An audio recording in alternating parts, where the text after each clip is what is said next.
Welcome to the Freedom Real Estate Podcast, where we teach you practical tips on how you can achieve financial freedom through real estate. Today, I'm excited to have my guest, Michael Videtta.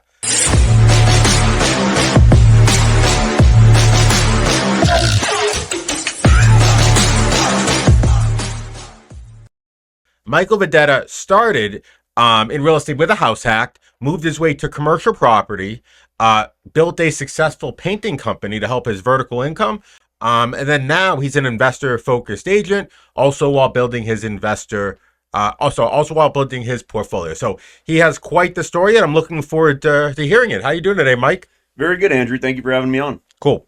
So Mike, let's give an audience a flavor of who you are. Like, give us your origin story and how you and how that led into you being an entrepreneur and finding real estate. Okay, so I grew up in the South Shore of Massachusetts in a town called Canton, Massachusetts. When I was 18, I got into the painting business. I went to the University of Rhode Island to study engineering. I didn't really know what I wanted to do in life. My original plan was to finish with a degree, get a job for a little bit, and then start some kind of company. And I didn't really have a clear vision of what that would be. So what ended up happening was after my first semester, I got an email. It was about 12 years ago or 11 years ago, something like that today. And the email said business. It was something like business opportunity, work a summer job, work an internship, make $10,000, learn to run a business. And I was like, sign me up. Let's see what this is. Okay. So, I responded with my information, got a call within a day or two, and the premise of it was, hey, if you want to work with us, it was called Collegiate Entrepreneurs Painting Services, and it was like if you want to work with us, we'll teach you how to run a business. It'll be a painting company, and you have an opportunity to learn a lot and make some money over the summer. And I thought that sounded good, and the guy asked me, why do you think we do painting to teach college students how to run a business? And I said, probably because it's pretty easy. And he said, yep, that's exactly right. Painting is a good business to get started in because it's low startup costs, and it was a good thing to do over the summer because we didn't have classes, and it's moderately easy. You don't really need any special certifications to do painting. You don't need like 8 years of education or anything. It's a pretty simple type of business to do if you work hard. So through college, I was studying engineering for the 4 years, engineering and Italian language. And over the summers, I would run a painting company. Mm. So the first year I did it, I was 18 years old. I sold about $70,000 worth of painting work. I had a lot of trouble managing employees. I probably went through about 30 employees over the course of a summer. I ended up doing a lot of the work myself, and I made some money, but the real value in it was I learned a lot about who I was, what I struggled with, what I was good at. And that education allowed me to scale up in the further years. So, going into year 2, 3, and 4 of college, I was still studying the engineering. I was on the fence of whether or not I wanted to continue with engineering. It really hit me in year 2 where I was running a larger team of painting, painting services over the summer, and I made about 30 grand. When I was 19 years old, and it kind of hit me like if I go ahead with engineering, I could make maybe like $60,000 to $80,000 for a full year, and I was 19, just made 30 in the summer, and I was like, something's wrong here. So continue with painting through college, and then I actually moved to Italy for a year, as part of my dual degree program. And when I came back, the painting company that I'd worked for in college had grown into a commercial painting company. And I had a job in Italy that was for a concrete mixer manufacturer. Mm-hmm. And so I had a few different options. I could continue with the concrete mixer manufacturer and sell their product to the United States, or work in the commercial painting company. And I chose the commercial painting company because it was an industry I already knew a lot, and I could make a lot of income very quickly right out of college. So I did commercial painting for about 4 years, and as a working in commercial painting, I did project management for a year. So I would like drive around and make sure that all of our projects were going good. We were painting LL Beans, we were painting dorms at universities, we were painting gyms, all kinds of commercial buildings that you'd walk in every day. And that's where I started my real estate journey. With what? House hack, or how did you start your real estate journey? Yeah, so my real estate journey started when my best friend did a BRRRR. So for those of you that don't know, a BRRRR is where you buy a property, you renovate it, you rent it out, you refinance it, and then repeat. So he had bought a foreclosure. It was completely destroyed. He renovated the whole thing, refinanced it, and still owns it to this day. And when he did that, I asked him, like, how did you come up with the money for that? I thought you needed like, $100,000 or 20% down to do that. Yep. And he's like, no, I used hard money. And then that was the start of me going through all the Bigger Pockets content. I listened to so many podcasts, all the YouTube videos that I could. I read some of the books, and I decided I wanted to do real estate. So at that time, maybe I had about like $30,000 to $40,000 saved up, and I reached out. I did some Googling, like to try to find somebody in Massachusetts that had already done it before. And that's where I found my first mentor, my first two mentors, I'll say, John Mabachi and Matt Perimian. So I'd called John. I said, hey, I want to get into real estate. I'm interested in investment properties. And he said, come to a meetup. So I went to the meetup that he hosted in Lowell. I met Matthew, and Matthew said, you got to buy a property in Fitchburg. And Fitchburg is a town in central Massachusetts in the north. Okay. And I was like, where's that? So I started talking with Matthew, and over the next couple of months, this was probably like December 2019. Over the next few months, I was going to Fitchburg at least once a week, making offers on several properties. That was also when COVID started. And when COVID hit, I did a few different things. The stock market crashed, so I bought I bought Facebook stock at the time. Yeah. So go back to just talking about finding John, Okay. and how that was kind of the game changer for you. Yeah. Okay. So at the time, I was going through YouTube University, basically, and I'm not really the kind of person that just can learn from virtual Okay. content. So I Googled, like, real estate mentoring Yeah. in Massachusetts, and I think that Bigger Pockets had came up, and I found John Mabachi. So I emailed him I messaged him on LinkedIn, and he said, give me a call sometime. Okay. Yeah. So your first thought was, okay, you saw somebody successful in real estate, your buddy, bird a whole property, or essentially got a property for free, and you're like, holy crap, like I'm sitting here with 30, 40 grand. This guy just made hundreds of thousands of dollars in a summer, Yeah. right? Yeah, exactly. And you're like, oh, maybe this is something for me. So then you took the wise approach where you started educating yourself, and then you found a mentor, and they kind of helped you get your first house hack in Fitchburg. Is that correct? Correct, yeah. So, like, I didn't know anyone local in Massachusetts that was doing this type of work. Okay. So, yeah, I reached out to somebody that seemed really well connected. And, working with John and Matt, I was able to get my first property. It was in Fitchburg. It actually wasn't a house hack. I originally intended to house hack it, Okay. but after I bought it, the building was already occupied, and I said, why not just leave it how it is and just, make improvements and raise rents over time? And that was the strategy I took. Okay, so you bought this property, but you bought it with a low down payment owner occupied loan. I bought it with 20% down. Oh, you bought it with 20% down. Okay. Yeah. And then for that property, like, what did you get it for? How much money did you put into it? Like, what happened with that property? Yeah, so it was a 3-family in Fitchburg. I bought it for 250,000. Wow, that's cheap. Yeah, for compared to now, yeah. You said a 3-family? Yeah. Okay. Yeah, it was a 3-family, and just like anyone else that's buying their first property, I emptied my whole bank account. I was scared I overpaid for it. I was, pretty horrified it wasn't going to work. But I bought it and just introduced myself to the tenants, and it just worked. There were really no problems. I owned that building for about 4.5 years, and I probably invested maybe $20,000 or $30,000 over the course of that time. I got the rent from it was producing about 2,100 when I bought it, Okay. and by the time I exited, the market rent for the building was about 4,500. Okay. So you probably cashed on a couple grand a month. Yeah.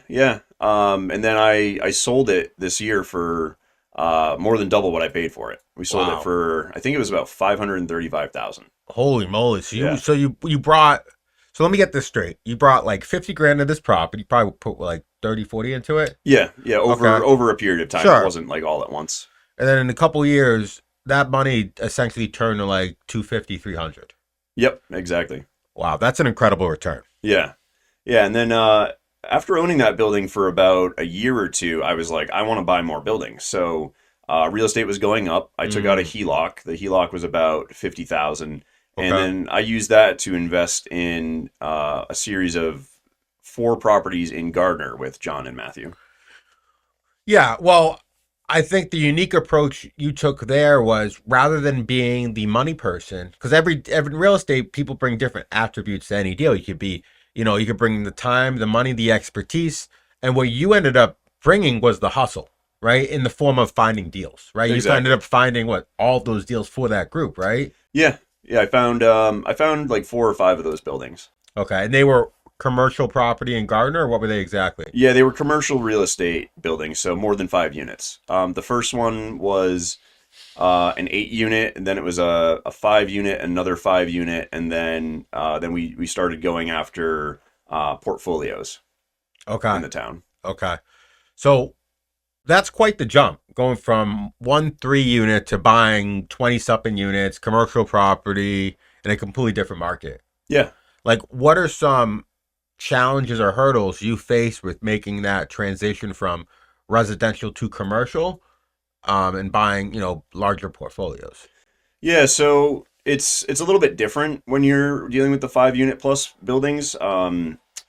Like you can't do the low down payments. Mm, And knowing Matthew and John, I knew that they could bring construction expertise and a lot of strategy, and then I could bring the hustle of going out and finding the deals. So all I did was I connected with some wholesalers in the area, and they ended up bringing me the deals privately before blasting it out to their list.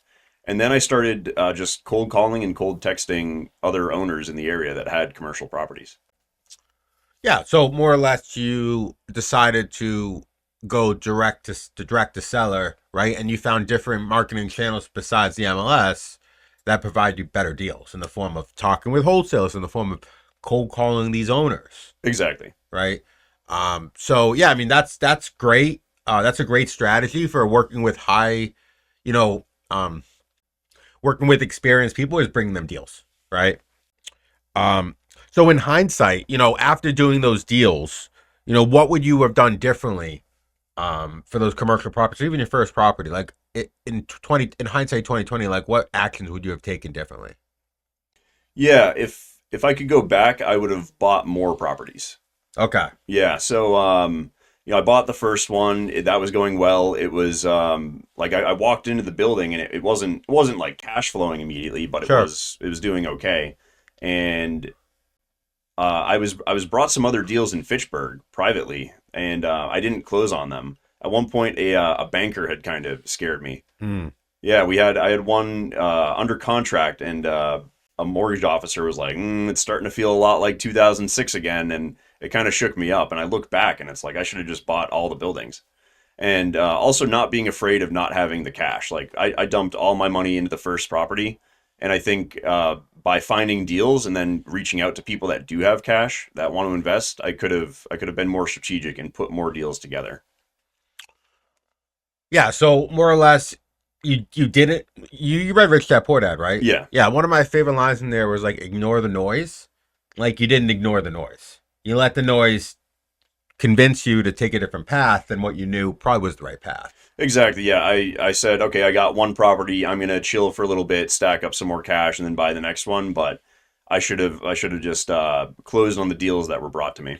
Oh yeah, so I think the number one was one of the main lessons was ignore the noise. The other main lesson was, rather than, asking yourself how can't I do this, ask yourself how can I do this, right? Because ultimately you went down the rabbit hole of, I don't have cash, so I can't close. Exactly. Right. But if you had amazing opportunities coming to yourself, if you had this great network that could take down these deals, you could have maximized opportunities, but without having any cash. Yeah, exactly. Yeah, yeah. It was a limiting belief that Correct. that limited me. That yeah, it held me back because I look at my exit from Fitchburg. I had one building and pocketed about 250,000 at closing. And it's like if I had three or four of those, and if I sold all of them Yep. in this year, that would have been a lot better. Oh yeah, totally. And then after that point, you end up getting a house hack in Worcester, right?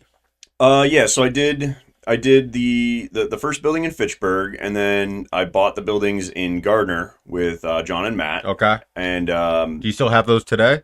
yeah, we still have four of them. Okay. So we're currently exiting all those buildings. It should be like an exit, I would say, in Q1 of 2026. Nice. And then I got my house hack in Worcester. Okay. So yeah, I currently live in Worcester, Massachusetts, in a three family. And you got a pretty good deal on that property, right? Yeah, I had a great agent. Yeah, you did. I had an amazing agent. I hear that agent's very handsome. Yeah, he is. Yes. So, yeah. That agent is me. I'm sorry, but in any event, like, tell us a little bit about that property. Yeah, so that was actually the only property I've ever bought that was on market. Oh. Yeah, I was looking in the Worcester area because it was very central for everything that I was doing. Mm-hmm. The real estate prices were low enough, but going up, and Yeah. it's the second largest city in Massachusetts, fastest growing. Mm-hmm. So I was very bullish on Worcester. Um, so I was looking at a lot of different properties in Worcester with you at the time, and some of them we didn't really like that much. Some of them got scooped up. Mm-hmm. And then I saw this one on market that had been sitting there for over 30 days, and I'm like, this house looks beautiful. There must be something wrong with it. Oh boy, there was. Yeah, yeah. So we went, checked it out. The building was nice. I think we only saw the first two units, which that makes sense now. So we made an offer on it, and we got it about 30 grand below what it appraised for. Yeah, it was a good deal. Yeah, That was a good. What did you get it for? 605. Yeah, 605. That thing's probably worth what, 850, 900 now. I would say at least 750. Yeah, I'd say at least eight. yeah, it's probably. Yeah. It's a good building. And that property was like done from top to bottom. Like they gut renovated that thing. Like it was a beautiful property, and like the main value there wasn't the condition; it was more the operations, right? Yeah. Well, there was a very disruptive tenant on the third floor, and that was the unit that I intended to occupy. So, I closed on it. The unit was supposed to be vacant, but the tenant was still there, and then I worked with that tenant over a year and a half to relocate them, and then renovated the unit and moved in. Yeah, that's a perfect example. If it was an amazing property and in a great location, the main issue there was a troublesome tenant, right? Exactly. And it just stayed on market because this tenant would just scare everybody away. And thankfully, Mike had, couple dozen units under his belt at that point. So he had the cojones to take on this problem, right? And in hindsight, 2020, are you glad you took on that problem? Yeah. Right? It was stressful while it was happening, Of course. but yeah, I'm very happy with the deal. And that really probably made you a stronger investor, right? Because dealing with that very challenging tenant, I can assure you there's not many more tenants more challenging than her. Yeah. Right? Yeah. I've never, I have 24 tenants at this point, and none of them are like that. So yeah, it doesn't scare me. Yeah, but it created the battle scars needed to be able to handle the deals you handle today. Exactly. Yeah. You need to go through some adversity to get stronger. So at that point, you really saw the magic of real estate, and you really wanted to tackle larger properties. So how did that lead you into taking larger properties and kind of working in and kind of leading yourself into the capital raising space? Yeah, so I really liked the commercial properties. The 2, the 3, and 4 units. I think a 3 and 4 unit can still be pretty good, but the prices in Massachusetts had gone up a lot, and I was looking at when I was underwriting 3 and 4 unit buildings, it just didn't seem profitable. Mm-hmm. Whereas the larger multifamilies, it's a lot less competitive because there's a higher barrier to entry. Yeah, I mean, and they're designed the cash flow. You literally can't get a loan from a bank unless it cash flows a certain percentage to support the overhead. Yeah. So I bought the house hack, and then over the next year, I was doing some flips, and then my original mentor Matthew, I was like, Matt, you haven't brought me in a deal in a little while. What's going on? He's like, all right, I got a deal for you. You want to buy 11 units? And I was like, yes.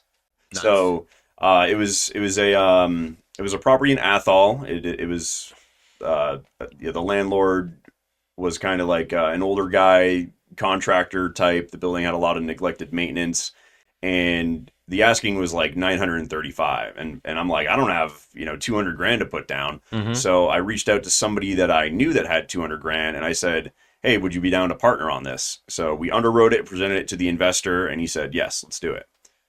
So then we formed an LLC where Matthew got some equity for finding the deal. I got some equity for putting some money in and managing the properties. And then my investor gets most of the equity. Okay. And using that strategy, we closed on an 11 unit and then another 10 units in over the course of 3 months.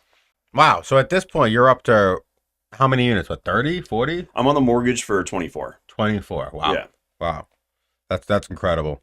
So I think that goes to show you, like, at that point, I think you were probably out of cash, right? When you did that house hack, you probably didn't have much more, but you still had the hustle and the know-how to get deals done, right? Exactly, and, yeah. And because of that, you literally scooped up 20 freaking units with very little money out of your own pocket. Exactly, yeah.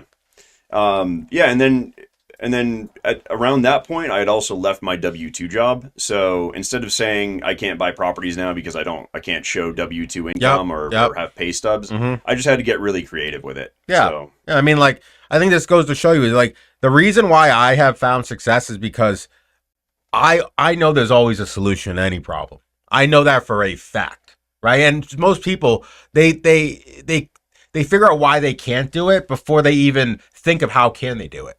Right. And I think that just goes to show you over time, you really figured out, to get over your limiting beliefs and, and see through issues to get to solutions. exactly, yeah.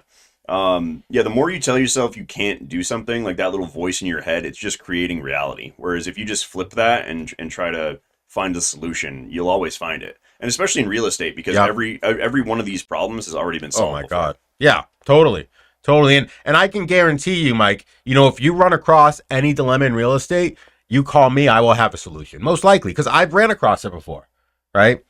So I think the cool thing about this is while you were building this large real estate portfolio, you also built a large painting company, right? You left your W-2, you started a painting company, you started getting more and more active income. So tell us about that entrepreneurial journey outside real estate and how that led you into, growing your portfolio even further.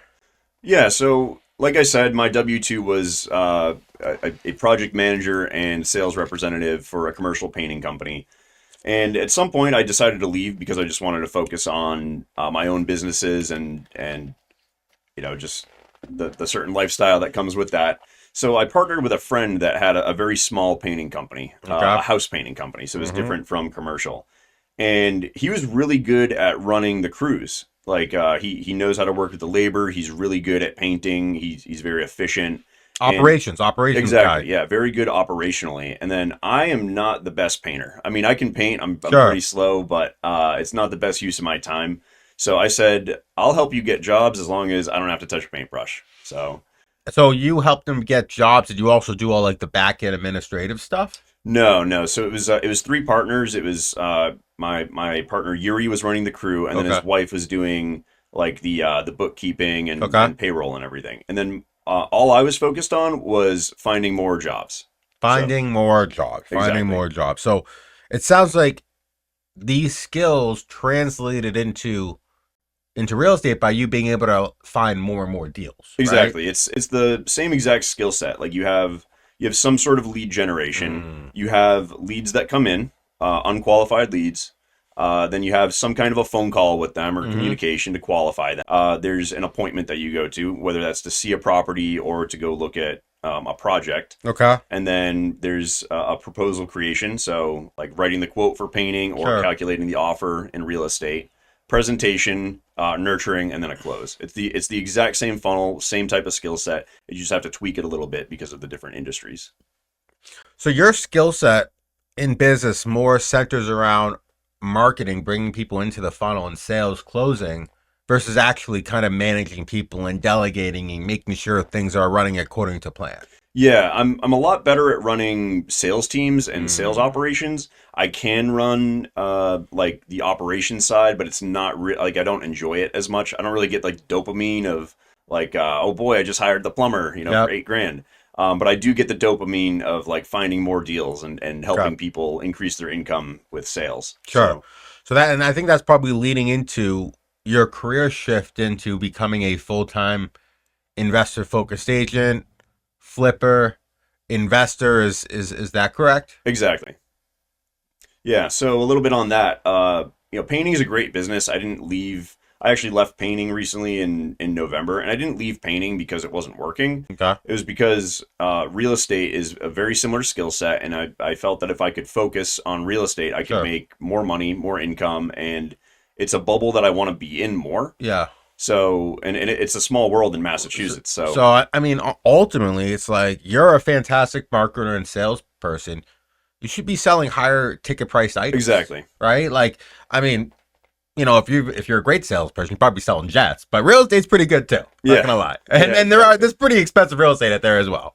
Yeah, yeah. There's my first couple listings since I became an agent are like in the $200,000 range, but it's the same exact funnel for an $800,000 property or a $8 million property. Exactly. So you've shifted into being an investor focused agent. What differentiates you from just a normal agent? So it's experience. I think a lot of agents just saw the bull run between 2024 and they just decided to get a license and then sold a few properties or maybe tried it for a little bit and then fizzled out because the market isn't as good right now. I've done a number of flips. I've done a number of buy and holds. I have house hacked and I'm in this sphere every day. I think a lot of agents do it like as a part-time thing on Mm-hmm. weekends, but I'm Mm-hmm. in this every single day. Yeah.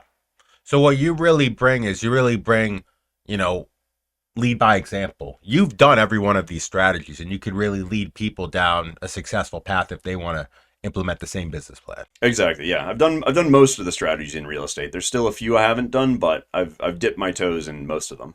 What is one piece of advice you would give someone looking to get into real estate today? If you're working your W-2 job and you have a desire to get into real estate, I would recommend saving up about $50,000 and then getting into a networking group, Okay. growing your network. Yep. That's the number one piece of advice I would give people is go to a networking event. And there's so many around Massachusetts. You host a great one in Worcester. Mm-hmm. They're not very difficult to find, but that's the first step is surround yourself with people that are doing this. You're the average of the 5 people you associate yourself with, right? Yeah, and I 100% agree with that. It's an incredible effect that happens. Yeah. One of my favorite books is Limitless by Jim Quick. You heard of it? No. I love Limitless. It more or less is a guiding compass on teaching you on how to be the best learner you can be, right? Because ultimately, what's the best skill you could have in life? The best skill you could have in life, building relationships with others. Wrong. The best skill you can have in life is being a very quick and efficient learner, right? Because if you're a quick and efficient learner, you can school up any other skill like that, Yeah. right? Right. So this is a really good way. That book provides a lot of really good tips, but one of the main tips I took away from that is if you're really trying to change your life, there's 3 ways to change your life.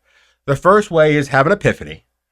The second way is do daily habits. The third way is to change your environment, right? And you're proposing changing your environment in regards to expanding your network, right? Yeah, I think changing your environment and building daily habits. Yep. Daily habits, right? And then the last one, which you alluded to earlier, was the epiphany, right? The epiphany happened when you saw your buddy Burr make, 2 times the amount of money you made in a year in a couple months, and you're like, holy crap, maybe there's something to this real estate thing. Yeah. Yeah, exactly. So now when it comes to investing, Mike, how has your approach to investing evolved over the years, and what are some guiding principles that help you be a successful investor today? Yeah, over the years, I'm a lot more conservative with my investments. I like to underwrite my deals in the same way that an insurance company or a bank would. I even like to get feedback from people that actually work in insurance and banks because if they like it, then there's a good chance I'm going to like it. I shoot for 10 to 15% returns on real estate. And Post stabilization, once the yep, business plan is complete. exactly. Yeah, post stabilization. And then another thing is I I've decided to hold on to my assets, especially not so much with real estate because real estate's a little bit harder to liquidate, but with stocks, I've regretted selling most of the stocks that I've owned. So I think holding on to the stocks or holding on to your assets is important for building long-term wealth. Like you have to look further into the future, not just like the next day. Long-term gratification, Exactly. Yeah. right? Like that's one of the main reasons why how people are successful is if you are able to plant a seed and have the patience to wait for 3, 4, 5 years for that seed to sprout into a beautiful tree, like that tree's got to produce so much more fruit than it just being a seed. Yeah. Yeah, and I Right. think in our society, like we just expect everything to be a microwave. Like we're a fast food society. We get everything instantly. Like you put the food in the microwave, it's done in 30 seconds. But that's not how long term wealth is built. Mm-hmm. Totally. So, what are your next big milestones in real estate, in business, personally? Yeah. So right now with doing acquisitions and finding flips and doing listings, I'm getting about one deal a month. Okay. I'd like to scale that up to one deal a week in the next year. Um, How is that even possible without a team? I have a team. Okay, and what does your team encompass? So there's me. I have a business partner. I have an acquisitions manager, and then I have three overseas workers Okay. in the Philippines. Okay. Okay. Yeah, so we're reaching out to about 10,000 sellers per day Wow. right now. And when you say a deal a week, does that mean like a flip, a wholesale? Or what's that mean exactly? All of them, yeah. So it'd be either getting a flip, it's getting some kind of a contract, whether that's a listing agreement, an acquisitions contract to purchase the property or wholesale it. Um, or well, yeah, that's it. So it's either yeah, a listing agreement or a purchase contract. Okay, so you're either gonna purchase it yourself or you're gonna sell it to another investor. Exactly, yeah. Because sometimes we'll go and look at the properties that come into our funnel, and they're pretty nice. So the best strategy for the seller is going to be to list it, and we offer that service. We can list properties that we can't buy at a deeply discounted price. And then if we can buy it at a deeply discounted price, we can either buy it for ourselves and then flip it, or we can pass it off to another investor. Okay.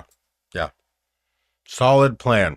So this is probably gonna be one of my last questions. So, if you could give three pieces of advice to younger Videtta on how to be successful today, what three pieces of advice would you give? I would say focus on a few things rather than a lot of things.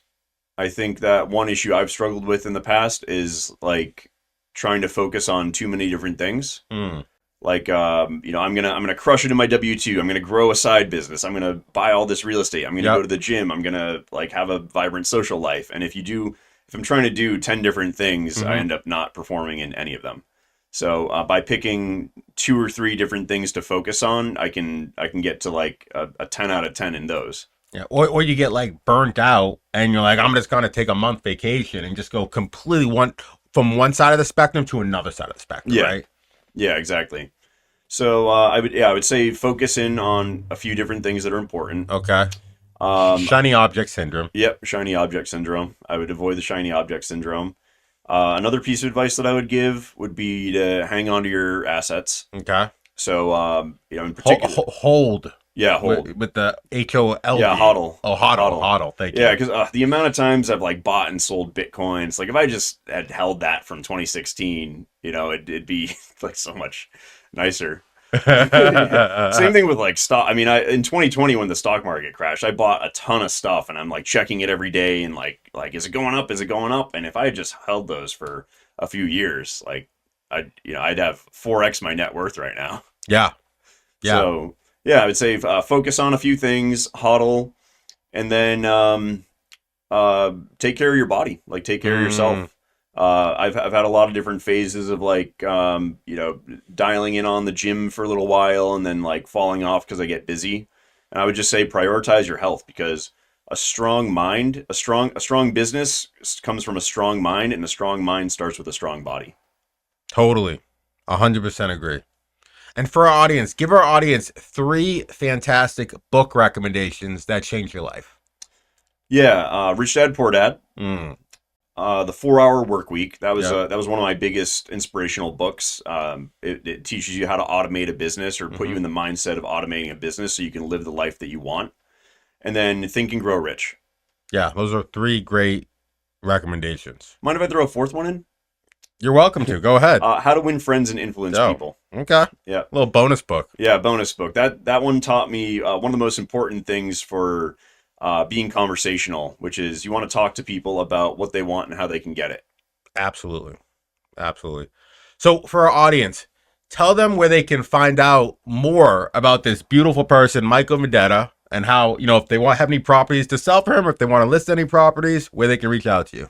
Yeah, I'm on LinkedIn at Michael R. Videtta, and I'm also on Instagram as Michael R. Videtta. And you can also check out my website, ironforgehomesolutions.com. And if you look me up on Instagram, you'll probably see the random video that I went viral in. About 100 million people have seen it, so you've probably seen my face somewhere out there before. Yeah. Yeah. You were definitely a character. Yeah. And the internet recognized Yep. that. Yeah. So I just want to thank you, Mike, for being a guest on the Freedom Real Estate Podcast. And I just want to thank our audience for checking it out. We have episodes every single week. So definitely check out next week's episode. Appreciate you. Have a good one. Ciao.